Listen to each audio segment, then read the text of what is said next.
छठी पुतली रविभामा ने जो कथा सुनाई वह इस प्रकार है। एक दिन विक्रमादित्य नदी के तट पर बने हुए अपने महल से प्राकृतिक सौंदर्य को निहार रहे थे। बरसात का महीना था, इसलिए नदी उफन रही थी और अत्यंत तेजी से बह रही थी। इतने में उनकी नजर एक पुरुष, एक स्त्री और एक बच्चे पर पड़ी। उनके कपड़े तार तार थे और चेहरे पीले। राजा देखते ही समझ गए ये बहुत ही निर्धन हैं। सहसा वे तीनों उस नदी में छलांग लगा गए।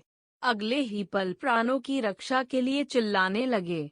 विक्रम ने बिना एक पल गवाए नदी में उनकी रक्षा के लिए छलांग लगा दी। अकेले तीनों को बचाना आसान नहीं था, इसलिए उन्होंने दोनों बेतालों का स्मरण किया।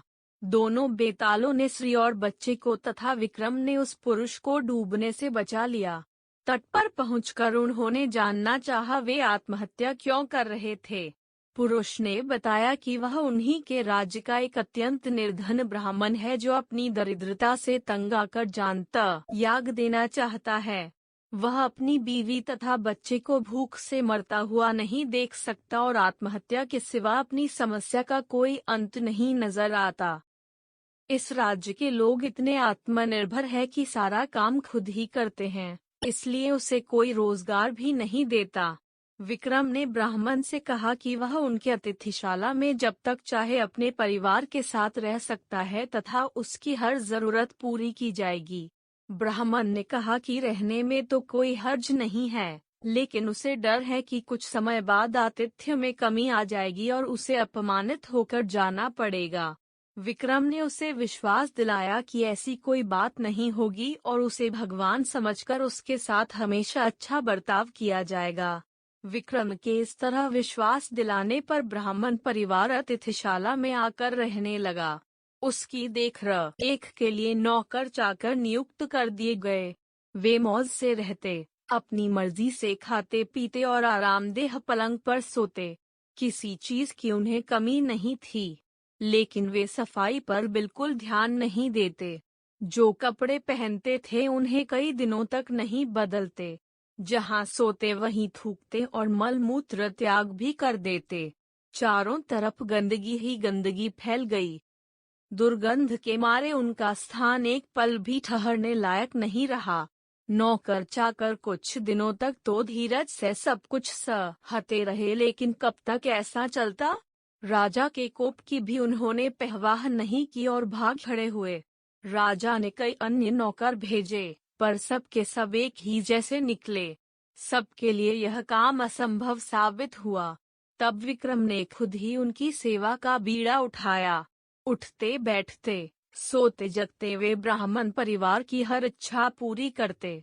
दुर्गंध के मारे माथा फटा जाता, फिर भी कभी अपशब्द का व्यवहार नहीं करते।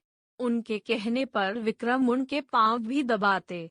ब्राह्मण परिवार ने हर संभव प्रयत्न किया कि विक्रम उनके आतिथ्य से तंग आकर अतिथि सत्कार भूल जाएं और अभद्रता से पेश आएं, मगर उनकी कोशिश असफल रही। बड़े सब्र से विक्रम उनकी सेवा में लगे रहे, कभी उन्हें शिकायत का कोई मौका नहीं दिया।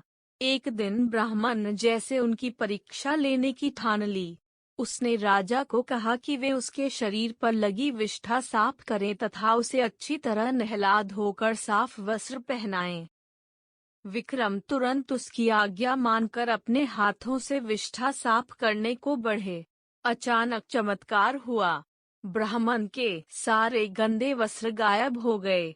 उसके शरीर पर देवताओं द्वारा पहने जाने वाले वस्त्र आ गए। उसका मुखमंडल तेज से प्रदीप्त हो गया। सारे शरीर से सुगंध निकलने लगी। विक्रम आश्चर्यचकित थे।